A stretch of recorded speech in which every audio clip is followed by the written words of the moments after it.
Кээ бир адамдар түнкүсүн уктай албайм, тескерисинче күндүз уйкум келе берет, же болбосо күндүз кечке уктап жатам деп суроо беришет. Бул негизи алардагы циркаддык ритмдин бузулуп калуусунан пайда болгон нерсе. Алар ошол күн менен түнүн же болбосо адамдын денесиндеги биологиялык саатын алмаштырып алышкан. Буга эмнелер себеп болгон? Балким анын жумушу себеп болгон, балким ал телефонго алаксып, интернетте көпкө отуруу менен көгүлтүрнү түнкүсүн кечке карап туруу менен алар уйкусун бузуп алышкан. Себеби көгүлтүр экранды кечке караганда адамдын денесинде мелатонин деген гормон аз бөлүнүп чыгат дагы көгүлтүр нур ошол гормондун бөлүнүп чыгуусун басып таштайт. Анын натыйжасында уйку качып калат. Жана эртеси адам чарчаганда уйкусурап, алсырап, же болбосо кечке уктайт.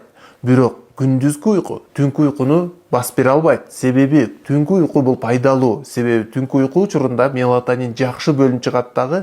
Ал эми мелатонин гормону жакшы бөлүнүп чыкканда адамдын денесиндеги клеткалар жакшы жаңыланат. Жана ошондой эле иммунитет жакшы жүрөт. Негизи эле денедеги баардык органдар жакшы иштейт. Ал эми күндүз уктаганда түнкүдөй болбойт. Себеби күндүзгү учурда мелатонин анчалык бөлүнүп чыкпайт.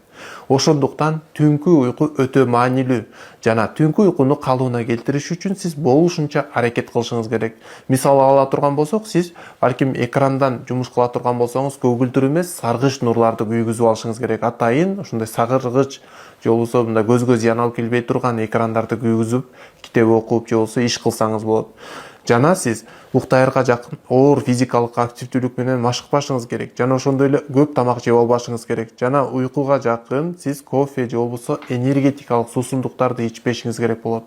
Жана жанагындай эле кара чай дагы уйкунун сапатын начарлатып коюшу мүмкүн. Ошондуктан кара чай, ушундай ашыкча тамактарды жегенди токтотушуңуз керек. Жана сиздеги эгерде коркунуч болсо, стресс бар болсо, же болбосо ашыкча чарчоо бар болсо дагы сиздин уйкуңуздун абалы бузулушу мүмкүн. Себеби ушул учурларда анда аны дарылаш керек болот. Кошумча сиз буга жардам бере турган ромашка же болбосо мелиса өңдөнгөн чөптөрдөн чай кылып демдеп ичсеңиз болот. Жана сөзсүз түрдө сиз физикалык активдүүлүктү күндүзгүгө жылдырышыңыз керек. Эртең менен же түштө кыла турган болсоңуз, анда бул түшкү физикалык активдүүлүк түнкү уйкуну жакшыртат.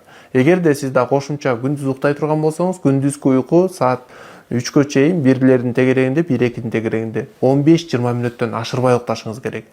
Жана ошондо гана сиз өзүңүздүн уйкуңузду бир калыпка сала аласыз дагы, ден соолугуңуздун баардыгын тең мындан ары жакшыртып кете аласыз. Кошумча сурооңуз бар болсо комментарийга жазыңыз, кошумча маалыматты описанияга жазып коебуз.